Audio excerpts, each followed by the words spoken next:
اعوذ باللہ من الشیطان الرجیم بسم اللہ الرحمن الرحیم۔ پس وہ ایسے بہرے، گونگے اور اندھے ہیں کہ اب گمراہی سے رائے ہدایت کی طرف نہیں لوٹیں گے۔ یا پھر ان کی مثال ایسی ہے جیسے آسمان سے زوردار بارش برس رہی ہو جس میں تاریکیاں ہوں اور گرج چمک بھی، اور وہ گرنے والی بجلیوں سے مرنے کے ڈر سے اپنی انگلیاں اپنے کانوں میں ٹھونس لیں، حالانکہ اللہ ہر طرف سے کافروں کو گھیرے ہوئے ہے۔ قریب ہے کہ بجلی کی چمک ان کی آنکھوں کو اچک لے، یعنی خیرہ کر دے۔ جب بجلی ان کے لیے اجالا کرتی ہے تو اس کی روشنی میں چلنے لگتے ہیں، اور جب اندھیرا چھا جاتا ہے تو کھڑے رہ جاتے ہیں۔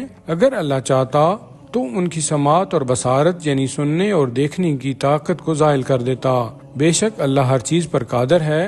اے لوگو، اپنے اس پروردگار کی عبادت کرو جس نے تمہیں بھی پیدا کیا اور انہیں بھی جو تم سے پہلے ہو گزرے، تاکہ تم پرہیزگار بن جاؤ۔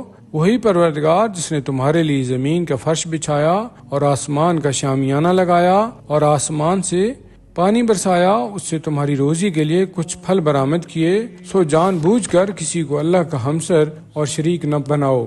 اور جو کچھ یعنی قرآن ہم نے اپنے بندہ خاص پر نازل کیا ہے، اگر تمہیں اس کے کلام اللہ ہونے میں شک ہے تو تم اس کے مانند ایک ہی سورہ لے آؤ۔ اگر تم سچے ہو تو ایک اللہ کو چھوڑ کر اپنے سب حمایتیوں اور ہم نواؤں کو بھی بلا لو۔ لیکن اگر تم یہ کام نہ کر سکو اور ہرگز ایسا نہیں کر سکو گے تو پھر دوزخ کی اس آگ سے ڈرو جس کا ایندھن آدمی اور پتھر ہیں، جو کافروں کے لیے تیار کی گئی ہے۔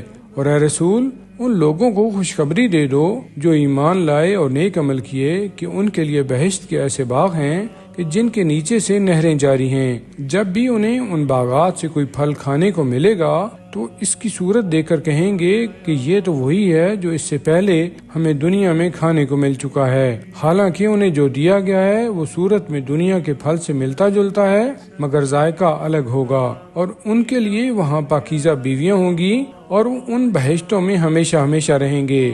بے شک اللہ اس بات سے ہرگز نہیں شرماتا کہ کسی مطلب کی وضاحت کے لیے مچھر اور اس سے بھی بڑھ کر کسی حقیر چیز کی مثال بیان کرے۔ پس جو لوگ مومن ہیں وہ تو جانتے ہیں کہ یہ مثال یقیناً حق ہے ان کے پروردگار کی طرف سے، اور جو کافر ہیں وہ کہتے ہیں کہ ایسی مثال سے اللہ کا کیا مقصد ہے۔ اللہ ایسی مثال سے بہت سو کو گمراہی میں چھوڑ دیتا ہے اور بہت سو کو ہدایت کرتا ہے، اور وہ گمراہی میں نہیں چھوڑتا مگر فاسقوں کو جو خدا سے مستحکم عہد و پیمان کرنے کے بعد اسے توڑ دیتے ہیں، اور جس رشتہ کے جوڑنے کا اللہ نے حکم دیا ہے وہ اسے توڑتے ہیں اور زمین میں فساد پھیلاتے ہیں۔ دراصل یہی لوگ ہیں جو نقصان اٹھانے والے ہیں۔